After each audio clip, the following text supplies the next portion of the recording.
Olá pessoal, aqui é o Luiz Navarro e nós chegamos em um momento do nosso curso que nós consideramos ser um dos mais importantes porque vamos tratar de primeiros socorros. E os primeiros socorros podem ser necessários não só no nosso ambiente de trabalho, mas também em situações do nosso dia a dia. E para isso eu queria deixar uma pergunta para você, fazer uma reflexão nesse momento. Será que você está preparado para realizar primeiros socorros em caso de acidente com seu filho, sua esposa, seu esposo, sua mãe, irmão, enfim, alguém próximo da sua família? E para isso nós convidamos aqui um especialista que faz atendimentos desse tipo, que exigem primeiros socorros todos os dias, que é o Marcelo Félix. Marcelo, eu gostaria que você falasse um pouquinho dessa sua vasta experiência nesse tipo de atendimentos.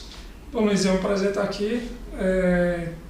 Eu trabalho com primeiros socorros há mais de 7 anos, 5 anos trabalhando no SAMU de Belo Horizonte, há 7 anos como instrutor e coordenador do curso de primeiros socorros da Cruz Vermelha. Sim. E o que a gente consegue ver é exatamente isso, que o número de ocorrências tem aumentado, porém a qualidade do atendimento inicial ele é deficiente.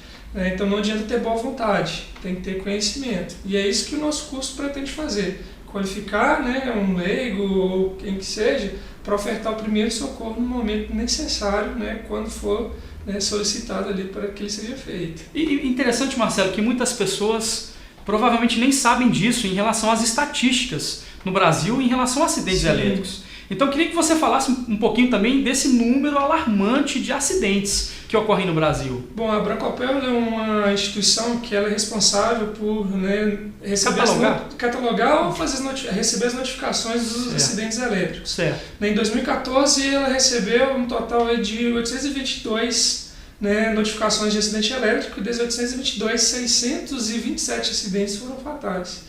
Se a gente for pegar a nível Brasil, a gente vai ver que a região Nordeste ela é recordista em acidente elétrico, que vem seguida a região Sudeste, posteriormente a Sul, a Centro-Oeste e por último a região Norte. Então realmente são dados alarmantes e nós temos que ficar atentos, Todos nós temos que ficar atentos. São dados que são oficiais, fora aqueles que não entram na estatística, que não são notificados aí à instituição. Ok, e nós estamos prestes a iniciar a parte prática do curso efetivamente. E para isso os nossos alunos precisam de algumas definições importantes. Sim. Como por exemplo, conceituar o que é os primeiros socorros, que são os primeiros procedimentos, aliás, adotados em caso de acidente de uma vítima. Então esses são os primeiros socorros em si. Eu queria que você falasse um pouquinho também, conceituasse o que é o socorrista e o que é a vítima, porque nossos alunos verão e ouvirão constantemente essas palavras, socorrista, vítima, Sim, socorrista é quem vai ofertar o atendimento, o atendimento pautado em qualidade. Então, para ser socorrista tem que ter tido já um treinamento anterior. Então, a gente vai denominar socorrista quem já fez o treinamento e oferta o atendimento com qualidade. Okay. E a vítima é aquele indivíduo que vai sofrer um mal súbito ou um acidente, e vai receber esse primeiro atendimento desse indivíduo de maneira imediata. Interessante. Então aqueles que estão recebendo esse treinamento podem ser considerados socorristas ao final do treinamento. Interessante. Agora, Marcelo, outra definição interessante é a emergência. Ou seja, é uma situação crítica em que a pessoa que está ali vítima de um acidente, ela corre sérios riscos de morte. Então, emergência é isso, conceituando emergência é uma situação desse tipo. Eu queria que você então conceituasse isso, mas explicando alguma situação que você vivenciou nesses últimos tempos, uma situação de emergência, porque fica mais fácil da gente entender, inclusive. A situação emergencial, então, como você bem claro deixou, é aquela situação da intervenção imediata. Ok. Recentemente a gente foi atender uma queda de altura associada com choque elétrico. Ok. O senhor estava dando manutenção numa instalação predial, encostou na cerca elétrica. Sofreu a corrente elétrica que caiu em PCR, parada cardiorrespiratória. Okay. Então a intensidade da corrente elétrica, mas a queda favoreceu com que ele degradasse mais rapidamente ali o seu organismo, evoluindo mais rápido para a morte. Sim. Então a condição emergencial é porque o coração parou, o pulmão parou de funcionar. Então a intervenção tem que ser feita naquele instante. Quanto mais tempo se perde, menos chance ele teria de receber ali, mesmo recebendo socorro depois, a chance de sobreviver vai estar diminuída. Ok, legal. Então, essa foi uma situação de emergência e a situação de urgência é uma situação um pouco menos crítica, mas claro que requer cuidados também. mas ela é menos crítica do que a emergência. Sim. E eu queria que você também falasse um pouquinho de um atendimento recente de urgência.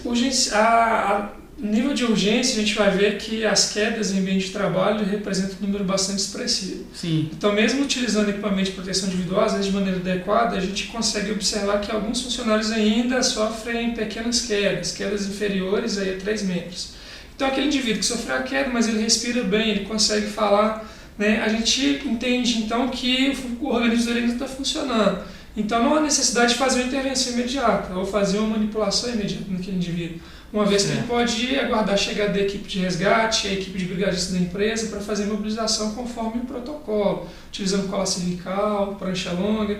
Então isso vai ser caracterizado como uma situação urgencial. Okay. O indivíduo ele tem, né, uma condição expressa de risco, porém num curto maior ali em relação à possibilidade dele morrer. Ah, ótimo, Marcelo. Bom, Marcelo, eu quero te agradecer muito por essa entrevista e dizer para os nossos alunos que primeiros socorros de fato salvam vidas, sim, né, Marcelo? E o objetivo do nosso curso, do nosso treinamento é justamente preparar você que está nos assistindo agora para situações como essa, situações que podem ocorrer, como eu disse no início, no nosso dia a dia. Nós precisamos estar preparados para saber como agir.